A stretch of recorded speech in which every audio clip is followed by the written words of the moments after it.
reached to this point where we're like, I don't want to be fighting anymore. I just want to be at peace.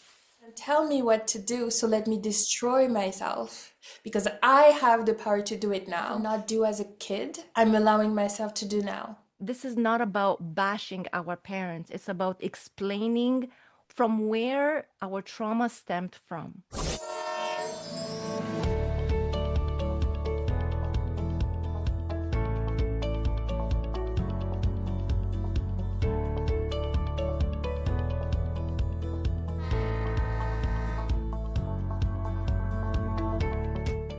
Hello, and thank you for joining me on another journey on the healing train. If we haven't met yet, I'm Rania, your host. I create this space for topics we need to discuss. Sometimes they're uncomfortable, many times it's what you need to hear. Are you ready for a new train ride with me? Hop on, take a seat, and let's heal together.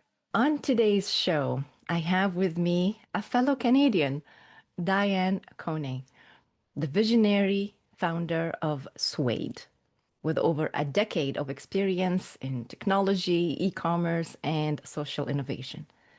Diane is building the first on demand platform dedicated to connecting individuals with afro and textured hair to a trusted, skilled community of hairstylists. As a Black female founder with a background from major fashion retailers and tech agencies in Canada, Diane combines deep process expertise with a profound personal mission. Her mission is to disrupt the beauty industry by creating an inclusive, tech powered marketplace that celebrates tradition, empowers entrepreneurial talent, and solves a real, everyday problem for millions.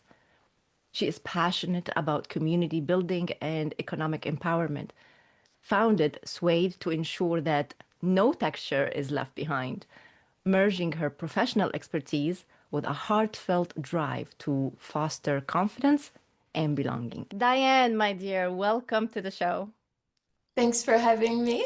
Diane, I'm going to read a quotation I found by Philosophy Insights, and it goes like this: Not all toxic relationships are agonizing and uncaring on purpose. Some of them involve people who care about you, people who have good intentions but are toxic because their needs and way of existing in the world force you to compromise yourself and your happiness. They aren't inherently bad people, but they aren't the right people to be spending time with every day. And as hard as it is, we have to distance ourselves enough to give ourselves space to live. You simply can't ruin yourself on a daily basis for the sake of someone else.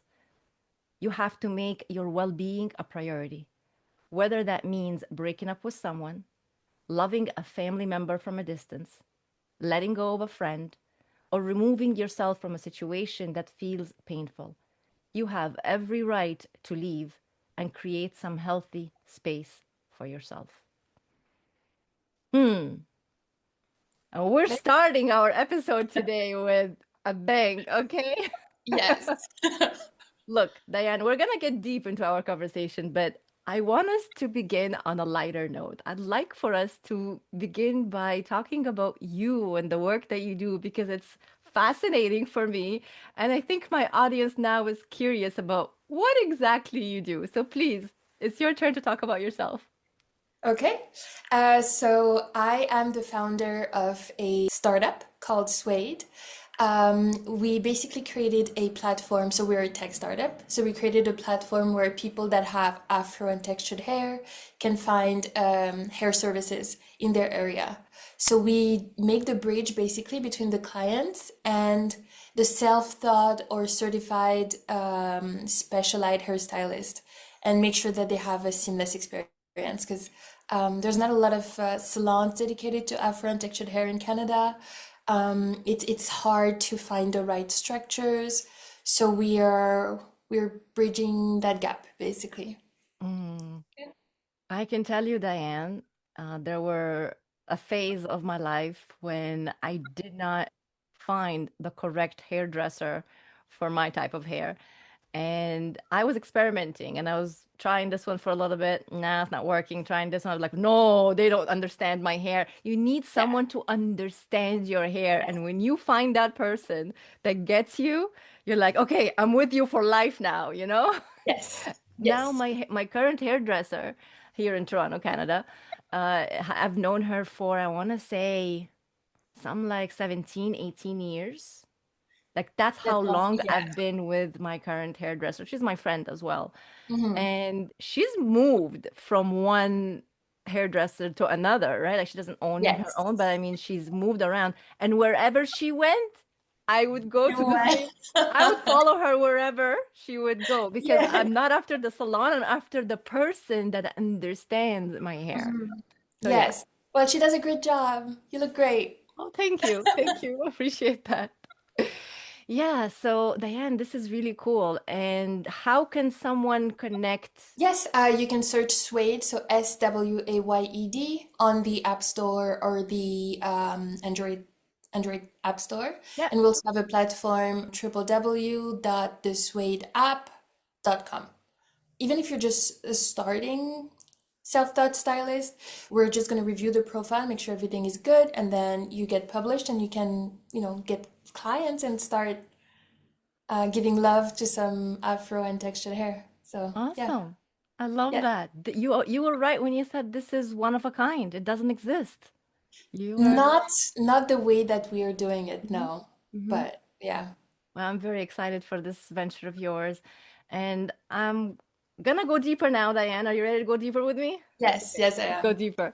So, the work that you do, obviously, is as a result of other things happening in your life. We don't just end up getting into these ventures, right? There's Hmm. always a story, a background, things that we go through, and it usually involves healing. Hence, we're on the Yes. healing train today.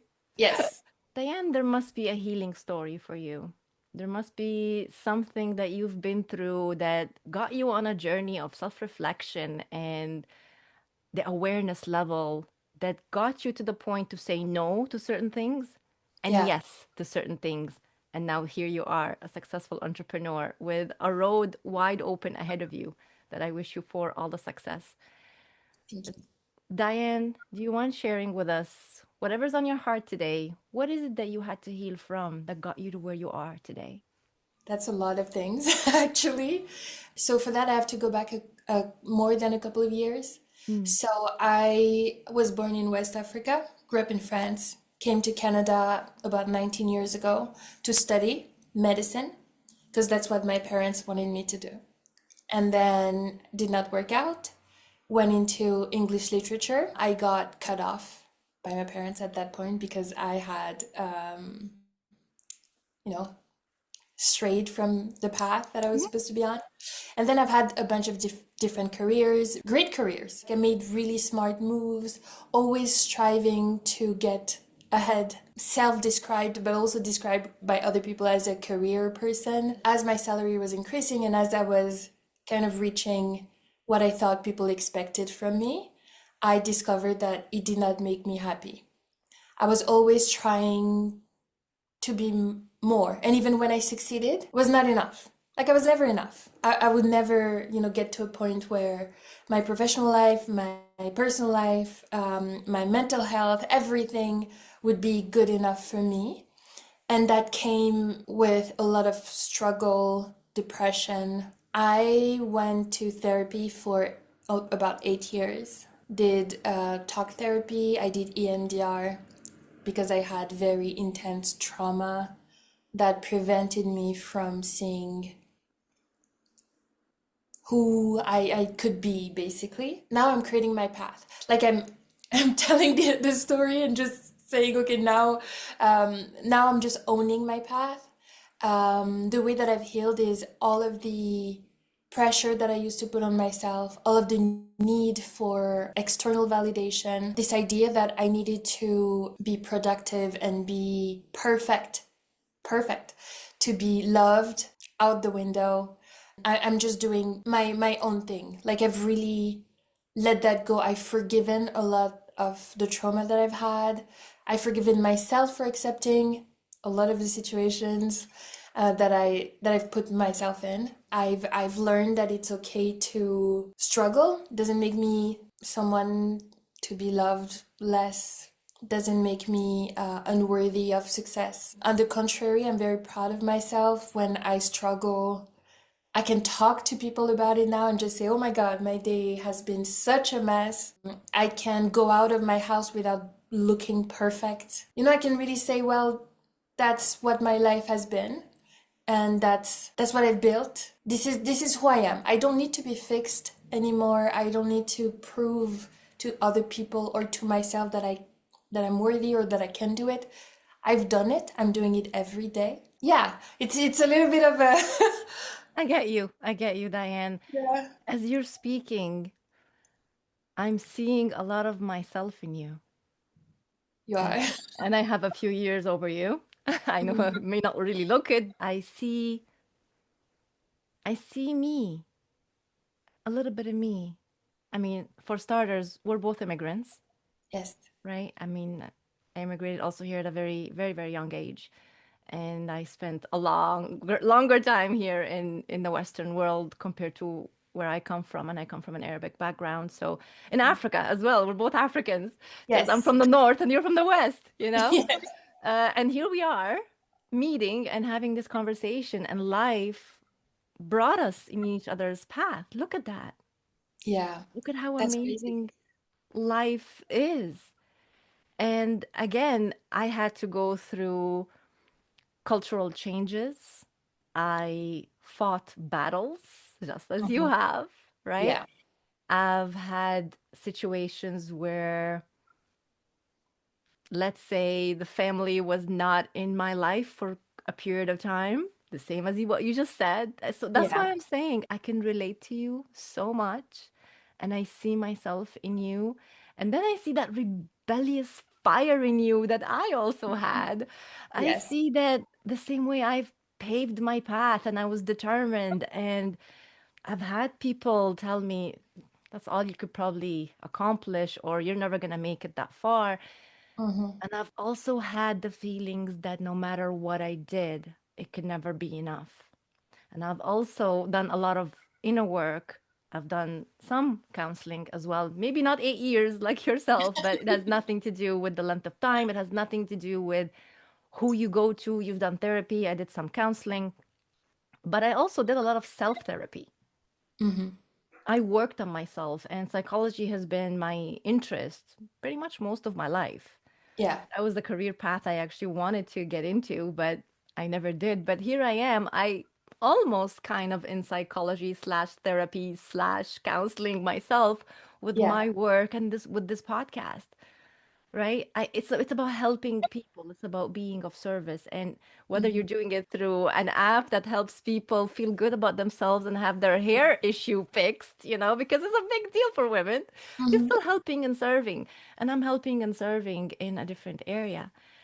And I circle back again and say, yes, I know that you and I have been through similar situations, and I can share that it had to do with the upbringing, the traumas that we sustained, and the traumas that we ended up doing a lot of work and effort to heal from, to Hmm. become the people that we are today, sitting together having this conversation, feeling that we don't owe anybody an explanation, feeling that I don't need to prove myself to anyone, feeling that I am enough.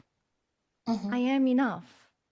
And I don't need to follow a certain path to be accepted and loved and approved. If I go back to my upbringing, like I said, I was born in West Africa, and even though I grew up in France, my household was it was a mixed household, but my household was very much following some of the traditions. I'm the eldest daughter for as long as I can remember. It was always very much on me to support my parents, my mother and my stepfather, to make sure that my brothers and I have a brother and two younger half sisters. So I never had kind of the regular parent Mm, child relationship mm. like a lot of people. Like I'm not special. Um, Well, that's the but thing, Diane. We think that it's normal what we went Yeah. through while we're Yeah. going through it, Yeah. until we go through our healing journey and realize actually it isn't. But then It we go even a isn't. step further, Diane. Sorry, I don't mean Mm. to cut you. I know you're about to say something, but we realize also while we're going through our healing that it's okay that we went through that. Yeah. Not that it's okay that we went through it, but it's Yes. okay as in the sense that it pushed us to grow. It pushed us Yeah. past what we could ever be and put us on a path where we never thought we could be on because of the trauma, because of things weren't normal, because of what we went through that we thought was normal and everybody else went through it, but it wasn't. Yeah. Yeah. And that's how I know that I've healed from most of it. I'm very grateful for the life that I've had. I don't have any regrets. But yeah, so basically, parentified eldest daughter, textbook kind of case. So I had to take care of everybody my entire life. And also, I would say my parents did not have necessarily the emotional tools to be Mhm, maybe the parents that mhm. I wanted to have or that I deserved. I was a very good kid. The first time I said no to my parents, I was 19 years old. I had to build myself from expectations, I Mm, would say, and not necessarily from love mhm, that I felt. mhm. So I was rewarded if I behaved well, if I Right. had good grades, if I was accepting of whatever demands, requests, etc. If you're And obedient, pretty much. If you're yeah, obedient and yeah, conforming, you had to exactly. conform and fit into the box Yes, that has been already set up for you from before you were even born. It was exactly. decided how Diane's life should go, what she's supposed Absolutely. to be even when she grows up, what she's Mhm. supposed to study. Everything was decided. Girl, I'm telling you, Yes. I see myself in you. It's like you're telling my story right here. Yeah. There was no place for me to have a personality. There was no place for me to express myself. There was no safe space for me as well, to just be a kid and try stuff. I was very guarded, very reserved. The minute I could leave my house, I went from France to Canada, 6,000 kilometers away. Yeah. Like that was crazy. It was subconscious because I was just like, oh, I want to study elsewhere. And it's later in life that I realized that I was fleeing a situation where I did not feel like I had my place. If I was not helping my parents, helping raise my brothers and sisters, I had no purpose in that space. That's how I felt. That's what I felt like. And then the path that I followed after was I still heard the voices of my parents in my head until I was about like 26, 27 years old. So there was nothing that I did that was really myself doing it, or it was always to rebel against something. So I went into medicine, did not like it. So instead of telling my parents that I did not like it, I flunk everything on purpose. I got into a relationship very early on. I became the person that that other person needed or that other person wanted. The perfect little wife. Then I got married, way too young, divorced. What happened after was rebelling against everything. Oh, I own my life now. Nobody can tell me what to do, so let me destroy myself because I have the power to do it now, and it's not anybody else. Are you So that watching my smile? Are you watching me yeah, smile? yeah, I know. It's the patterns are. That's why I'm saying like even though like it's not normal, a lot of people have been in that situation. Have gone through that as well. So yeah, that's how I took ownership of my life for the first time by destroying it, by testing all of the boundaries that I was never allowed to test before because I was scared of like verbal and You're being disapproved. Yeah. yeah, yeah, exactly. So I was the worst. And I would call my mom and tell her, oh, I was so drunk yesterday. Oh, I met this random, like everything that I could do to break, like a little bit punish her for whatever I had lived in the past. And I was like, well, Meanwhile, you're punishing yourself. I was just punishing myself. Mm-hmm. It started to get better at some point, and then I got into an abusive relationship, which was, without giving too much details, which was a relationship very similar that I had at home Yeah. Yeah. growing up. And when I said I reproduced it to the T, it was incredible. Like it was the same angst that I saw like my mother go through, Yeah. the screaming every day, Yeah. The the dysfunction. I mean, one oh, word can wrap it up. It's a dysfunction. completely dysfunctional. That's the kind of relationship that I knew. Mm-hmm. That's all you For knew, and you me, end up yeah, going for through the same me, patterns again and again. I know. absolutely. For me, unless I just submit like I did in my marriage Yeah. before, Yeah. and it was not abusive. I just literally was not made to be in a relationship that early on. Either I submit or it had to be contentious. I was so comfortable with the mess, so comfortable with the stress, so comfortable with the constant feeling of not feeling safe. A relationship was something that you were supposed to fight, you know? Yeah. And then you reconcile and then you fight again. And you have to defend your point, but you also have to, you have to suffer a little bit. Like it's not, why would it be easy? It's not supposed to be easy. When my marriage was easy, it did not work out. So all of the trauma just came. It was incredible. At that point, towards the end of the relationship, I had started going back to therapy, doing EMDR, violent type of therapy. Like you get into it, it changes the chemistry in your brain, and then you're left with holes that you have to fill with hopefully positive stuff. But if it's not done well, you are spiraling. I've spiraled a couple of times, Mm-hmm. and that's when I realized I do not want to be my mother. There's nothing in me that I love her, but I did not want to reproduce um what her life was. And then Diane, can I stop you for a second? yeah. It was a very profound moment when you just said what you just said. I do not want to be my mother. I want us to stop here just for a second because you have no idea how powerful that statement you just made. And it doesn't have to be just mother. It could be, I don't want to be my father, Oh, 100. Oh, right? I do not want to be my father. 100%. But I would say, because as a woman, obviously, I related more to my mom. The relationship that I had that was abusive was with a person very similar to my stepfather who I grew up with. Yeah. It was a very hard thing for me to say because even though I grew up the way that I grew up, my parents were on a pedestal Yeah. because they were the one providing Mm-hmm. love.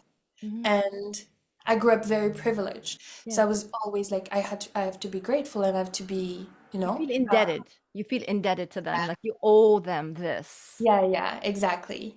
And my mom, gorgeous woman, so nice, so beautiful, resilient, but at the same time, I do not want to be like her. I try to change myself so many times for different people. Look where I ended up.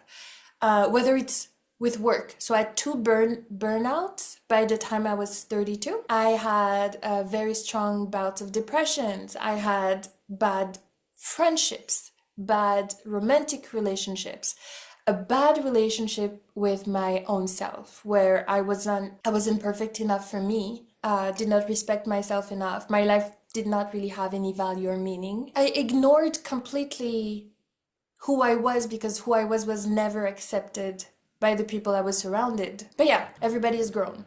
Life is different. We have a great relationship. My healed self is completely different. I really enjoy being with myself. Everything that I could not do as a kid, I'm allowing myself to do now. I'm allowing myself to be silly. I'm allowing myself to cry if I want to cry. Also allowing myself to choose who I surround myself with a lot more. Quality for sure over quantity. I also allow myself to just be like, well, if you don't like me, there's nothing I can do because this is who I am. Like I'm not gonna change, for anybody anymore. And that's kind of what led me to building like my own company, because I was like, I've been struggling my entire life to find my place. I've dedicated maybe 30 years of my life to other people, to make other people happy, to make other people proud of me, to make other people want me, to make other people want to be with me, want to spend time with me, to climb the corporate ladder in industries that I did not care about. For what? It did not fulfill me. It did not reach my core. It was just for fluff. And it almost killed me. Now I'm just living according to my own rules. I've built something that's fully me. I don't know if it makes sense. I'm just talking. No, Diane, I let you speak and let everything out that you want to say because it's very important for those who are listening or watching us to understand that they're not alone in what they're feeling in their experience. We may come from different backgrounds, our story may be a little bit different, but our traumas could be very similar, and what we need to heal is very similar. And the process that we go through until we get to that point of awareness and healing may also be very similar. Yeah. Just between you and I here in this conversation, I saw so many similarities. We still had different lives, right? At the end of the day, we went through the same emotions, same thoughts while Mm. we're rebelling and trying to figure ourselves out, while at times get on a path of self-destruction without knowing that that's what we are doing to ourselves. And Yeah. and then coming to certain realizations, epiphanies, if you will, and we say, I don't want to be this. For a while, we talk about what we don't want. I don't want to be Yes. this. I don't want to do this. I don't want to Hmm. feel this. But as you go through the journey of healing, you start to switch and say, I want to be this. Because then you start asking yourself the real question. Okay, well, this is what you don't want, but what do you want? Yeah. Who do you want to be? Then you start to find that balance because we have to go through extremes. I We do. 100% Yeah. understand the extremes of totally being, in the conforming inside the box and feeling like a prisoner, and then going completely the other way, rebelling and the hell with the world and this is Yeah. me, take it or leave it. I still like to say that, take it or leave it. This is Same. me. We reach to this point where we're like, I don't want to be fighting anymore. I just want to be at peace. Yes, I just want to live my life. Right? I just That's want to it. be me. And Hmm. that's when you realize I don't need anyone's approval, including my family, including parents. We love Yeah. them. We love our parents. And yes, we are talking about our mothers, fathers in this episode, as I've talked in other episodes as well about that. And again, I come back to this point. This is not about bashing our parents. It's about explaining from where our trauma stemmed from, Yeah. why we ended up on the self-destructive path. We didn't just decide between one day and one night that we're just gonna wake up and be self-destructive because, hey, we just feel like it. No, Yes. we self-destruct for a reason. We end up in toxic relationships for a reason. There's always a reason, right? And Hmm. when we reach a point where we decide not to be victims anymore of our circumstance, of our upbringing, of Yes. whatever it may be, when we Yes. take that decision and say, I'm no longer going to be a victim, I'm going to take charge of my life right now. I'm going to figure out what is it that makes me happy. I'm going to try and see how do I want to really show up in this world authentically. Yes. And then with that, you start to learn to set your boundaries. Hmm. You start to say no to things. You start to feel complete and enough, as we mentioned earlier. Yes. You don't need to prove anything to anyone anymore simply because you know you have the right to exist and be the way you are, including Diane, mistakes. It is Yes. so okay for us to make certain decisions that aren't the best decisions, but we're living life. We're going through it, trying to figure things out along the way. So sometimes it's going to work out and sometimes it's not. But what we do Yes. after that point is what matters. How we learn, right? And how we move forward. Now, unfortunately, the older generation, they raised us with the knowledge that they had. That's all they Absolutely. knew. They Yes. thought that by being overprotective or by being a little bit too much directing us of where we need to go, they translated that as love. we Yes. we look back at it and say that wasn't love. You were hurting me, you were controlling me, you were manipulating me, you were trying to tell me what to do, you were directing my life, you weren't accepting me for who I am, you wanted to change me and make me the way you wanted me to be, all of that. But we realize while we go through our healing process that that's their definition of love. We don't have to accept it as our Yeah. definition of love. And that's when this big statement that you made earlier that shook me, when you said, I don't want to be my mother. This is in no way insult to your mother, Oh or no, I no told way her. and in no way an insult to any parent out there. If Yeah. someone were to say, I don't want to be like you. Yes, it's kind of hurtful because every parent thinks that it's a pride for my son or my daughter to want to be like me, but it actually isn't. Hmm. A consciously aware parent in today's age, with this type of parenting now that we are learning, it is the best parent to say, I want you to be better than me. Yes. I want you to do the things that I couldn't do.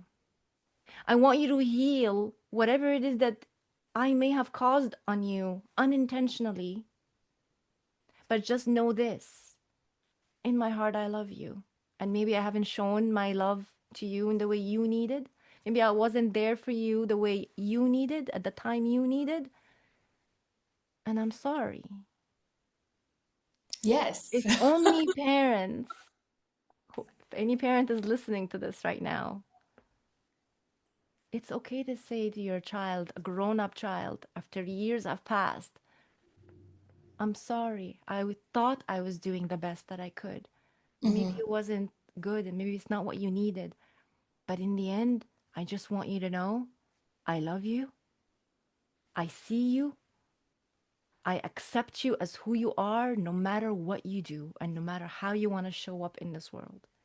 If a parent were to just say those words to their adult child today, it would save us so much money from going to therapy and I counseling. I couldn't agree more.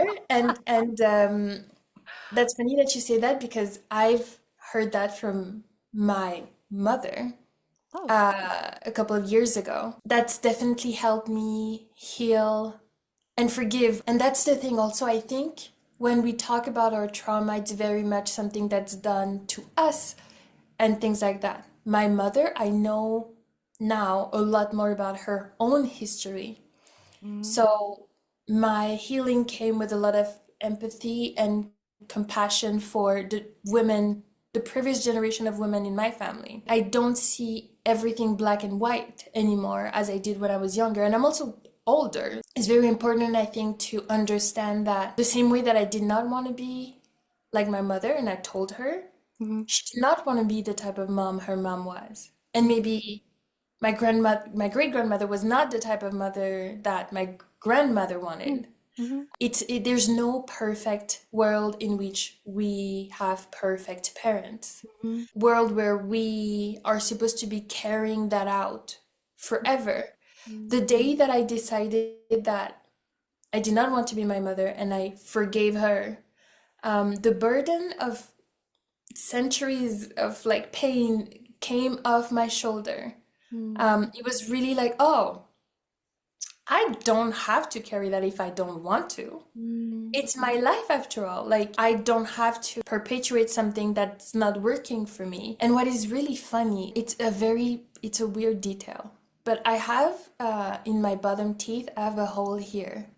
My mom has the same hole in the exact same place. My grandmother has the same hole in the exact same place. And I went to the dentist while I was doing all of this healing journey, and he was like, "Oh, we can close it off." And I Mhm. was like, "Oh, yeah, that would be good. Like, I can have like a perfect set of teeth." Yeah. But then I went back home and I was like, "What if I keep it?" And every time that I look at myself, I see them. And then I see that I'm doing not better than they have, but I see that I'm breaking a lot of the things that they had to fight for, that I'm healing generational trauma or Oh my whatever, God. you know? Girl, you just read my mind. It was at the tip of my tongue to say, but I didn't want to Yes, interrupt you. But it's as if, yeah, telepathically I sent you the words. exactly. I have a real smile, and like my smile is because I'm happy or because I don't need to be happy all the time, but I'm always content now. And it's not fake. It's not forced. It's not because I need to smile and look pretty and look like agreeable, like they had to. It's because I want to smile and I have a hole and I will keep it my entire life. And every time I look at myself, I see them and I'm like, I love you guys. Don't want to be like you, but Mm, I love you guys. And thank you so much for giving me this face, for giving me my resilience, for giving me love in a weird, very weird way sometimes. I think that's for me, that was the way to move forward. Just be like, wow, you've went through all of that. I'm mm, the result of that. I don't have to carry the negative because it doesn't belong to me. I mhm, can just decide to take in the positive. I can literally just say, well, um, now that I've healed, of course, my mom, love her. She's a strong businesswoman. She always has ideas. She's very resilient. She's very social. Love that about her. Is she mothering me like I want? No. But I've also learned to mother myself the way that I need.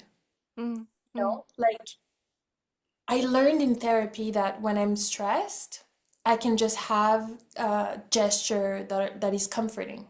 mm, So I never had that from my parents. But like you hold your cheek mhm. very gently and you rock yourself. Oh. And I do that. And I'm like, oh, you know? Or when I do something good in my house, I'm like, good job. Like it's Yeah, very, yeah. no, they could not provide that for me, which is fine. But now I have the power to provide that to myself. So there's no point in me being a victim of that my entire life. There's no point in me being like, oh, you're not who I need you to be. There's a point in life where you need to have acceptance that people around you cannot give you everything that you need, and that's okay. If you want them in your life, you have to accept that this is the way they are. Just like I want them to accept that this is the way I am. Set in my ways, like I'm not changing for anybody. And that's the same thing they're saying, Diane. Yeah, exactly. They're So also saying, well, whatever, 50, 60. Most parents are at that age anyway when their adult children talk to them. yeah. That's the age where they're at. And they're saying the same thing. Well, I'm not changing now. So imagine Yeah. you in your 30s and you're saying, well, I'm not changing. Imagine them being in their 50s and 60s, what they're saying. And Yeah. on top of it, they believe that they're right. At least Yes. some are very stuck in that Yeah. Yeah. mentality where, well, I'm the parent. I know more than you. I have years ahead of you. I have more experience than you. And most of the time, I'm right and you're the one that's learning, as if you have to learn from them everything. Meanwhile, if we were to really look at it and break it down here, not that I want to get Yeah. into too much of those details, but just for the fun of it, I'm going there. What we're going through and what we're learning, they never had to go through. So what No. lessons am I going to learn from you when you never even went through that? Because we're different generations altogether, Yes. especially how advanced our technology has been over the last Hmm. 25 years, let's Yes. say, to 30 Yes. years. The last Yeah. 30 years, if you look back at it, like, wow. So Hmm. what is it did you go through that now I'm going through, you can tell me I could learn from you when you never even went through it yourself. But I also say I don't take advice from people that I don't aspire to be kind of like. Well, because So, it's the thought process is different. So if yes. the thing is, Diane, I'm glad you mentioned this. Even with our friends, whether Mhm. it be in our age group or older or younger, we always have all, right? Like for me, Yes, anyways, yes, I always yes. have Yes. younger and I have Yes. older and I have similar age. Yes. I look at it this way. No offense to anyone in my life. Okay, I'll talk about me. All right, let's just talk about me. Yeah, I don't want to just say hypothetically. I want to really talk about real examples. I can sometimes trust in bringing up a particular issue Hmm. with someone that's younger than me Yeah. and speak to them because they are speaking to me on my level. And when I say my level, I'm talking intellectual and I'm talking spiritual, I'm talking personal growth, right? Hmm. And someone that could be my age or older haven't done the deep work, Yes. haven't done the healing, aren't nowhere near my spiritual level. So even though you may be a bit older than me, but I still can't take advice from you because you're going to give me advice as far as you've met yourself. Exactly. And if you've capped where you've met yourself, how can I expect you to meet me? And I'm not trying to make myself better than anyone. This is not the point here. I'm not trying to say ego, I'm being ego in any way But and saying I'm I better get than it anyone. 100%. I'm just Yeah. simply saying that we're all on different journeys. And what I may have gone through in my life have taught me certain lessons that maybe someone that's older than me by age wise never had to go through what I went through. So they never got to that point Yes. yet, Yes. yet, and maybe never. But I'm not here to judge anyone on whatever journey they're on. All I'm saying is that we need to discern who we can talk to and who we get advice from simply because we need them to meet us at where we are, Yes. not by age, but by experience and by Absolutely. the level of growth and healing. Before I used to just talk about level of growth. Now the level of healing for me is a huge, huge level because if you haven't It is. done the inner work and confronted yourself about what it is you need to heal from, then you're most likely operating from trauma. That means you are most of your interactions are based on a trauma response to something. Yeah. So why would I respond in life with a trauma response when I've been healing? It's like going backwards. Exactly. Exactly. Exactly. That's exactly that. And I can say my life looks a lot different socially now than it did before. Mm, And that's kind of part of the reason. Um, I'm not going back. So either, we move forward together or maybe I don't, maybe we don't have that much in common after all. yeah. And I Like think that it's this, okay, yeah. Diane. I think it's Oh yeah. totally okay that we walk away from people or we release them with love. Not Yeah. everybody's coming with you on the journey that you're on. And again, it has nothing to do with I'm being better than you. It's nowhere being condescending. It's about this is my journey. I know where I am and I know where I'm going. Yeah. If we're a match, let's go together. Come on, my friend. Let's go together to this life, right? But if Yes. you choose to stay stuck or if trauma's holding you back, whatever it may be, if that's where you choose, then I have to go. Sorry. It's like, it's like, Exactly. sorry, but I got to go. Exactly. That's exactly it. I don't live in the past. I love the present. I'm loving the future. But in wrapping up, Diane, about the parent wound that we need to heal, because that is Hmm. kind of our main topic, and we kind of branched off here and there. Yeah, sorry. Love it. No, Talk but I about love it it. I love the today. conversation. It's Yes. beautiful. It's very natural and it's taking the route it needs to take. And it's whatever we're discussing, it needed to be discussed, right? Mm, And whoever's out there is listening to us or watching us, maybe realizing that's me. I'm yeah. thinking that way. I'm feeling that way. So maybe we're giving a little bit of validation to some Hmm. people out there.